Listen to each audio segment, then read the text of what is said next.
BCS এ তো main বই বলতে হিউজ সিলেবাস, তাও আমি কোন একটা প্রকাশনের বই ধরে পড়ার চেষ্টা করতাম, কোনো ডাইজেস্ট পড়ার চেষ্টা করতাম না। প্রত্যেকটা চ্যাপ্টার যেটা ইম্পর্টেন্ট টপিক এটা যথেষ্ট ইলাবোরেটলি পড়ার ট্রাই করতাম, মুখস্থ করার ট্রাই কম করতাম। জেনারেল পার্ট নিয়ে অতটা ওরিড ছিলাম না আমি। মেডিকেল পার্টেও মেডিসিন পার্টটা নিয়ে আমার কোনো ওরিড ছিল না, আমি জাস্ট ওরিড ছিলাম বেসিক পার্টটা নিয়ে, বেসিক পার্ট সার্জারি গাইনি। আমি এই সাবজেক্টগুলো ভালো করে পড়ার ট্রাই করছি।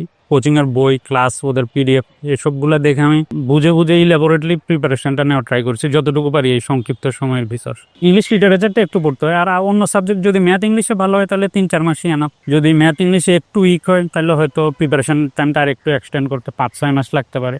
প্রিলির তো মার্কস কাউন্ট হয় না জেনারেল বিসিএস এ, তো রিটেনের যেহেতু মার্কস কাউন্ট হয়, শুধু পাস করলেই ইনাফ না, এজন্য রিটেনের জন্য আর একটু ইলাবোরেটলি প্রিপারেশনটা নিতে হয়। তো রিটেন পড়ার জন্য তো ফার্স্ট কাজ হচ্ছে তো আগের বছরের কোশ্চেনগুলো অ্যানালাইসিস করা। বাংলাদেশ বিষয় বলেও অ্যানালাইটিক্যাল কোশ্চেন হয়েছে, আগের মতো অতটা মুখস্থ হয় না। আগে অনেক মুখস্থ কোশ্চেন আসতো।